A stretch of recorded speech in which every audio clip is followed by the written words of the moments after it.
Sophie Cunningham isn't just another name on a roster. She's a spark plug, a wild card.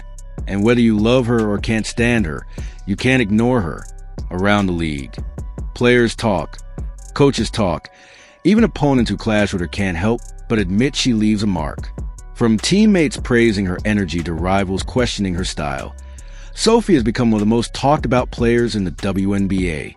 And when you actually listen to what they're saying, it paints a picture of a player who brings fire every time she steps on the floor. There's a moment in every game when the air shifts.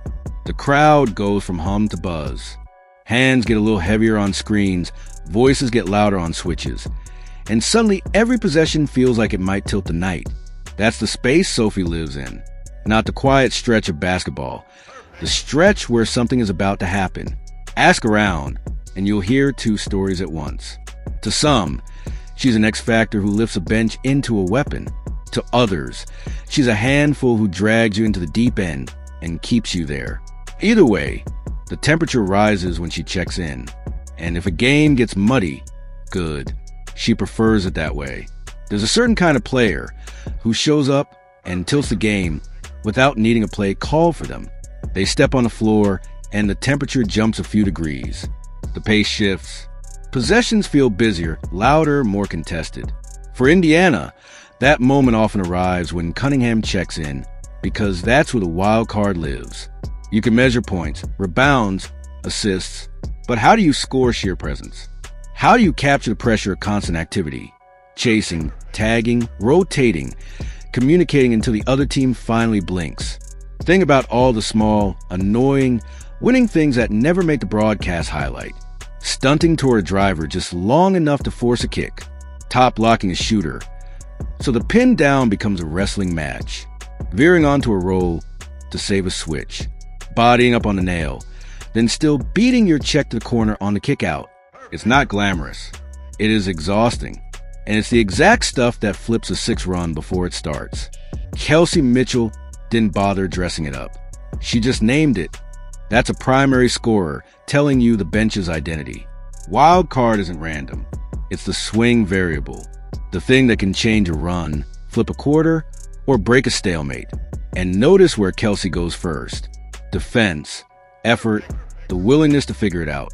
Translation: Sophie's value isn't just a made shot. It's the 10 little moments before anyone even thinks about shooting. The quick tag and recover. The second box out that prevents a back tap.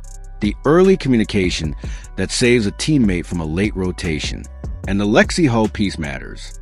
As a duo, they cover ground, talk early, and turn average actions into contested problems. Hull can chase and shoot. Sophie can scream, slip, ghost, crash, and still bother the best wing for a full possession. Together, they're a tempo change. When your starting guard is vouching for your presence, you're not a passenger, you're a lever, and Sophie keeps pulling it. But a label from a teammate is one thing. When the same message echoes from the top, that's different. There's been a lot of buzz lately. Sophie Cunningham's been everywhere, lighting it up on the court, stealing cameras off it, and turning heads every step of the way. The league loves her fire. The fans love her swagger. And yeah, even Caitlin Clark couldn't help but notice. But instead of feeding the drama or dodging comparisons, Caitlin finally chimed in with a smile, a little laugh, and a line that had everyone talking. If someone had Sophie's looks in my game, that'd be the most famous player this league's ever seen. The room laughed, but Caitlin wasn't just throwing jokes around. There was a spark of respect behind the words. Because what people didn't see was a growing bond between her and Sophie. On the court, they go at it. Off the court, there's a connection that's starting to turn heads just as much as their game. And trust me, that quote wasn't the only thing around Caitlin and Sophie. Stay to the end. It gets even better. Teammate praise is earned in sweat, but playing time is paid out by the person holding the rotation. When a scorer calls you the wild card, that's trust. When the head coach echoes it publicly, that's infrastructure. Roles stop being ideas and start being minutes. If players set the tone, coaches set the terms. So, listen to how the person with the clipboard frames her value. Every league has its grammar. The little phrases coaches use that mean more than they sound. Embracing your role, competing at a high level, You hear them in pressers. And if you've watched long enough, you know exactly what they really mean. In Sophie's case, those words carry a specific praise. She does the hard things on purpose. She volunteers for the work most people hope to avoid. Coach Nate Tibbetts put it this way: that's heavy. But here's the problem. The season doesn't wait for debates to get resolved. Possessions arrive every 24 seconds. Sophie gives you something you can use right now. Edge, cover, accountability without a politics prerequisite. If you want proof of what the room values, listen to the only verdict that counts in that moment. That's not ideology. That's gratitude. It tells you exactly whose actions traveled and whose message landed when the game was loudest. Which brings us to the one reaction that recolors everything else. Context matters because it sharpens the next moment. After the noise, after the boundaries, after the code and the cause, the room needed clarity from the only voice that could settle it. Not a paragraph, a single word. That's how stars talk when everyone's already heard enough. The kind of word that relabels a role and rewrites a night. In every locker room, there are words that hang in the air long after they're spoken. Not because they're loud, but because they validate something everyone felt in the moment. You can argue a whistle or a replay. You can't argue relief. And when Sophie described the exchange that followed the most controversial moment of Indiana season, one word stood out. It's the word that turns agitator into ally. Voice over 9. That's it. That's the thesis. Finally, someone else. If you watch the season, you don't need a translator. Caitlin Clark gets bodied, bumped, baited, and blasted with attention every single night. When someone steps into the storm willingly, absorbing the whistle, the boos, the discourse, of course, the franchise player feels it. Of course, it lands like protection. It doesn't forgive every foul or sanitize every scuffle. It reframes the intention behind them. Not recklessness, but cover. Not chaos, but I got you. And here's the part opponents feel, even if they'll never admit it. When your star says finally, the rest of the room hears permission. Permission to bring more edge, permission to stand taller, permission to become the version of your team that can handle anything. So where does that leave Sophie? Exactly where players and coaches have been placing her all along. Finally is more than relief. It's an assignment. It turns edge into that wild card, man. Her and Lexi together. I think their energy, when I talk about effort defensively and just figuring it out and having a willingness, that's Sophie Cunningham and Lexi Hall. They do an unbelievable job of just being present, being where they need to be. Dog and X Factor. Those aren't compliments you give out for showing up. They're signals that your presence changes the game. Versatility means a coach can steal rest for a starter without sacrificing identity. Communication means everyone is a half step earlier than before. And raises a level is the thing you can't teach. Other players try harder when you're on the floor. That's leadership without a speech. That's value that leaks into every possession. In one stint, Sophie can be the weak side cutter, the flare screen setter, the ghost on a pick and pop, and the nail help on the next trip. All in 2 minutes of clock. That modularity lets a coach shapeshift. If the opponent is small, you punish on the glass. If they're big, you run them until the paint thins out. Add her sideline communication, pointing, calling coverage, tapping a chest after switch, and you get something rarer than a hot shooting night. A group that is connected. Of course, playing with force and voice is only half the equation. The other half. The league reacts. Some clap back, some clap along, and some refuse to get dragged into anything that isn't the ball. So, the edge is real and it travels. But what happens when that edge collides with Phenom, who treats chaos like background noise? That's not a scuffle. That's a test. Energy meets poise. Contact meets calm. And the game asks a different question. Can you bother someone who refuses to blink? Cue the rookie who answers storms by shrinking them. A good rivalry needs sparks. A quote, a shove, a whistle that turns a game into a conversation. Sophie's name tends to find its way into those conversations because she plays in the heat. And when Sophie questioned the whistle for a rising star, the response that came back was ice water, cold, calm, and controlled. Paige Buchers didn't escalate. She reframed, voice over 5.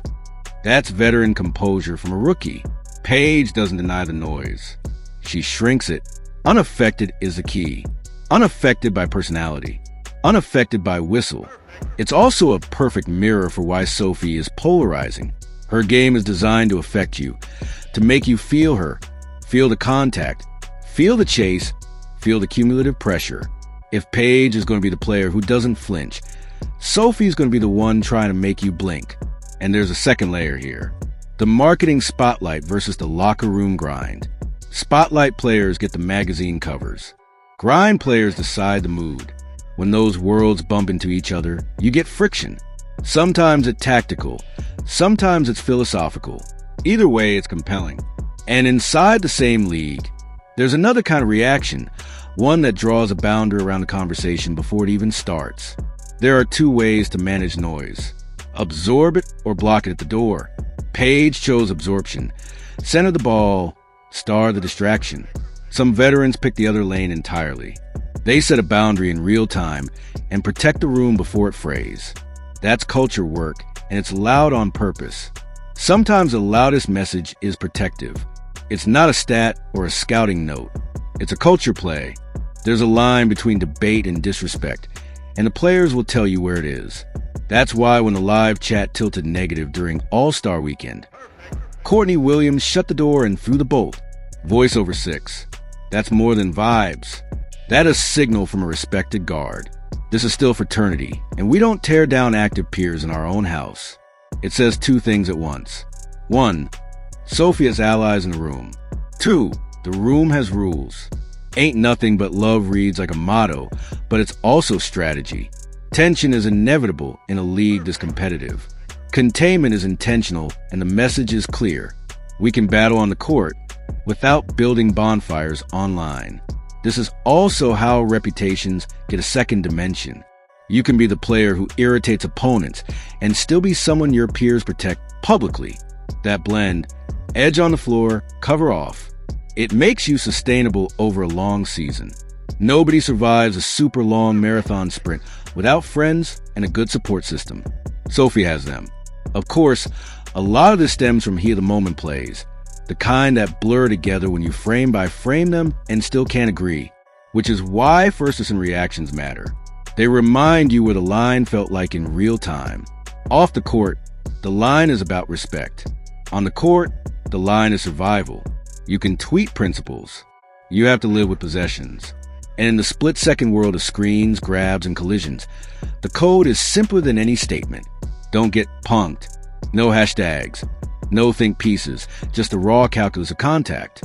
Hear it from someone who saw it live. The clips come fast. Angles, elbows, bodies crashing into space that doesn't really exist. Sometimes there's no elegant explanation beyond what everybody saw. And when Natisha Heidman described one of those flashpoints, she didn't dance around it. She said the quiet part out loud, and the loud part even louder. You cannot let yourself get punked. Voice over 7. Two truths living side by side. Yes, she grabbed. And no, you can't accept that without a response. That's the gray zone where Sophie lives, and where a lot of role definers live in a league that values toughness as currency. It's messy. It's human. It's also the exact space that forges reputations. You can't get punked as both a rule and a dare. If you opt into that code, expect pushback. Sophie expects it. She plays through it. Zoom out and think about the chain reaction. A hard foul wakes up a bench. A bench wakes up a crowd. A crowd wakes up a defense. And suddenly, the other team is seeing two defenders where there's one, because the communication is now louder than the set. In those swings, whistle calibration matters. Officials talk in huddles. Coaches check matchups. Players decide whether they'll escalate or de-escalate. The sequence doesn't just change the scoreboard. It changes who you are for the rest of the night. And then there's the bigger, broader current. Players bringing the rest of their lives into the room. It's not always about a hard foul or a stray word. Sometimes the stakes they're talking about are much heavier. Moments like that don't happen in a vacuum. They sit on top of everything else players carry into the building. Some nights you feel the game and nothing else. Other nights, the world leaks through the tunnel. That's why tempers flare and words linger, because the stakes aren't all basketball. To understand the temperature, zoom out to the thermostat behind it. Sophie's lane is basketball. She shows up, takes the heat, and does the unglamorous work that protects stars and tilts games. That's not a hashtag or a press conference. That's screen set, bodies absorbed, rotations covered. You can. I mean, I think when you come in this league, from again, I'm learning this league as a second round pick. You got to have some toughness and grit to you, and she's embraced that role, and that's worked for them. And so I give Sophie credit because she competes at a high level. Disagree with her style, but you can't miss the intent. Keep the main thing. And inside a locker room, intent matters more than anything you post after. Tasha Cloud's words aren't about a ball screen or a box out. They're about politics and litmus tests. That's her right. But judging others through a ballot turns a sport into a purity exam, not a basketball project. Sophie isn't asking who you voted for. She's asking if you'll sprint to the nail, talk in coverage, and take the hit so your score doesn't have to. One approach builds cohesion around the job. The other dares people to pick sides about everything except the game, because it sharpens. My God, Sophie's a dog. She just is, she's a competitor. She's versatile, so she allows us to do different things. Like, she plays with such a toughness.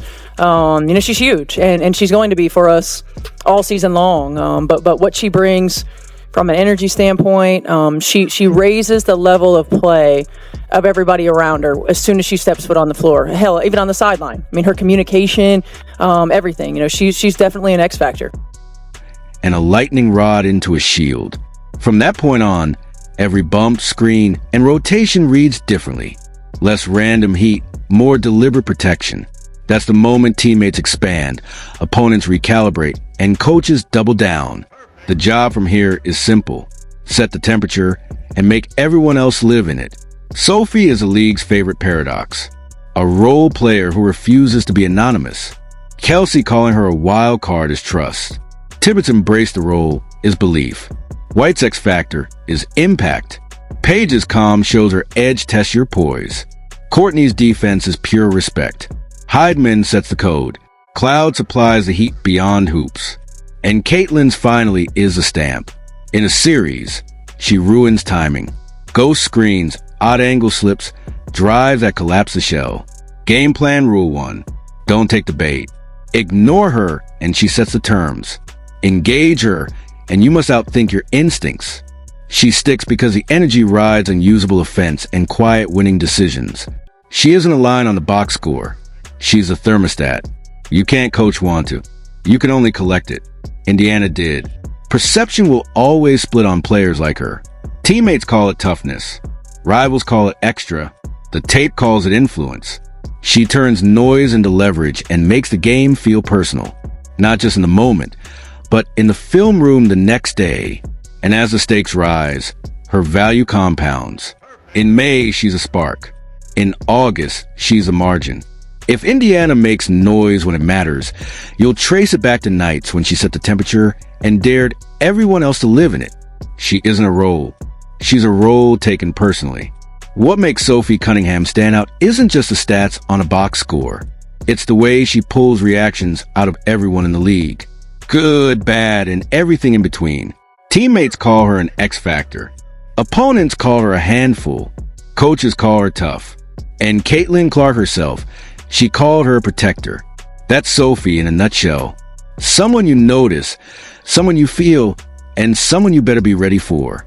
Because in today's WNBA, there aren't many players who stir up this much conversation.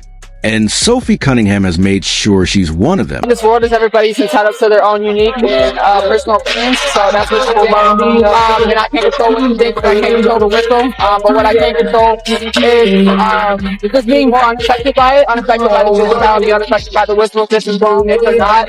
So trying to not pay attention to the refs, pay attention to this ball, pay attention to the team. I think Anybody say anything in That's the the chat fun for about streaming, Sophie, ain't it? go in timeout. All my mods, if anybody got anything to say about Sophie in a negative way, put their ass in timeout. Straight up. We is Straight not up. playing that. We is not playing that No this negative weekend. energy. No negative energy. Yeah, I ain't gonna lie to you, that girl grabbed her by the neck.